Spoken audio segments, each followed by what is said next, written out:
Twitter and Instagram users sounding the alarm to the massive amount of Russian comments overwhelming the official White House Instagram page. Our next guest calls this a clear effort by Russians to drown out the voices of our nation. Kurt, the cyber guy, is here with more.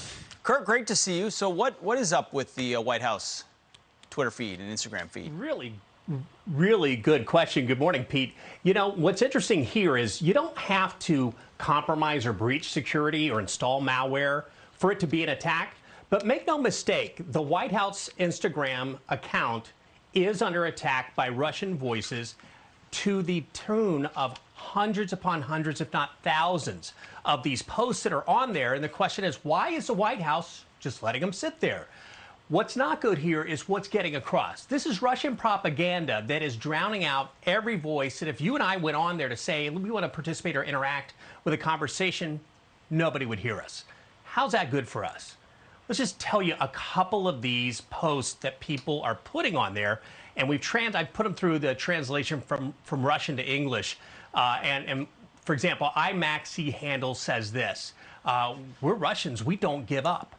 The next one, a handle from Vladimir Realtor Group says, I remember Alaska was ours. Isn't it time to hold a referendum there? And the California region will become part of the Russian Federation.